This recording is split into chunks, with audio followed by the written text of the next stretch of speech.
Hello guys, andito po ako ngayon sa Pretil. Sa daungan ko ng mga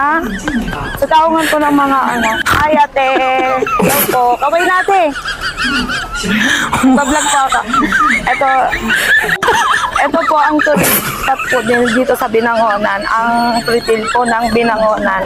Dito po yung sakayan ng mga talim. Sa papuntang talim po. Pwede rin po ito papunta din po ng Laguna. So guys, dito tayo. Mag-vlog lang tayo guys.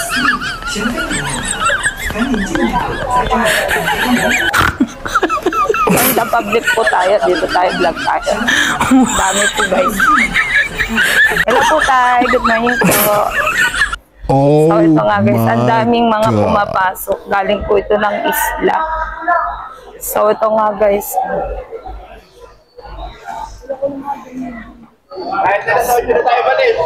Ayan guys, ang dami pong papasok. Hello ate, good morning po. Ayan, pasok sila guys. Ayan, ang dami pong tao. Ayan. Hello guys, ayan, ang ganda po ng araw guys. Ito ano muna tayo. Ang dami pong papasok ng papuntang Manila. Kaya nga po guys, punta na po kayo dito sa Binangonan, Rizal. Sa Talim Island po. Dito po ang sakayan papuntang isla. Hi nanay! Hello po! Good morning! Kay Inday Memosang po na ipakipollow po. Salamat! So ito nga guys, ang mga bangkero. Ito po yung bangka. So yun po guys. Ayan, aalis na guys. Hello po tatay, good morning po. Malaki ng Binangonan, Rizal na papuntang Talim Island. Ayan po yung sakayan po, ayan yung bangka. So yun nga guys, ito po yung Pretil. Ito yung Pretil na dahungan ng mga bangka na papuntang Talim Island na botas. At saka po sa mga iba pong kabaryo po ng mga ano, sa Pipindan, sa mga ano, subay po. So, yan nga po guys. So, wala pa pong dumarating na bangka kasi yung iba po dumating na. So, yun nga po guys. Ito po yung Coast Guard ko. Hi kuya! Good morning po! Ay, naka-headset siya. So, ito nga guys. Ito po yung intayan. Kuya, ano po ito? Mga naghihintay po? Ano po? Papuntang isla. Papunta pong yung isla. Yung iba, papasok sa trabaho. Yan kuya. Ito si kuya, na-interview ko na. Ayan, so yung guys. Siguro isang beses pa lang ako nakasakay ng bangka. So yung guys, oh. Yan, nag-aabang po sila. Paano na raw po yan. Nag-aantay para mapunot at sila'y uuwi na. So ito nga guys. Tayo ay magmamarites lang tayo dito sa Pretil kung anong kalagayan ngayon. Ang ganda ng panahon guys. So ito nga. Ayan. Ito po. Ganito pala siya guys. Bakal pala siya guys. Tapos may mga life vest na siya. Ang daming life vest. May mga nag-aantay din po ng pasahero.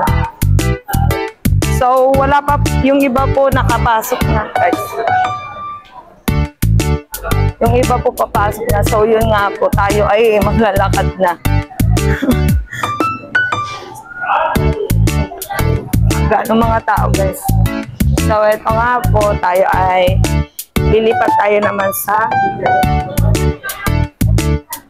walang ganun tao guys kasi nagpasukan na sila. So yun nga po.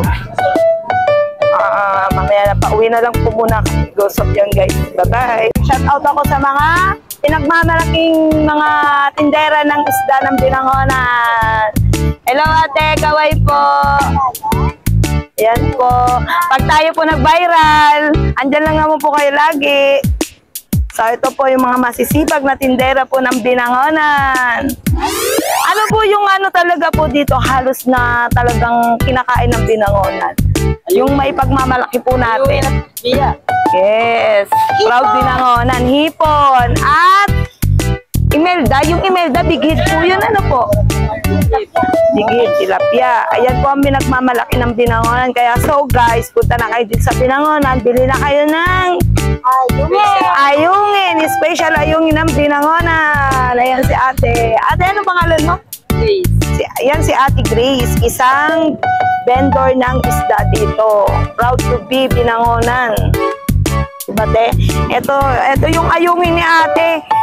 Dahil, ate, magkano ayungin mo? 100. 1 kilo. Kaya lang hindi pwede sa mga bata, baka matinig ka, no? So guys, ayan, bili na kayo kay ate. Nangayungin, nandito siya lagi sa Britain, nandito ka lagi sa... Bili na po kayo, ito po, shout out po sa mga taga Binangonan. Bili na kayo kay ate ngayong araw na to ng ayungin. Wala, hindi pa po tayo monetize. Kaya pag na-monetize tayo, lagi natin i-ano yung ano ni ate. So, yun nga po guys. Thank you ate. Bye-bye. God bless.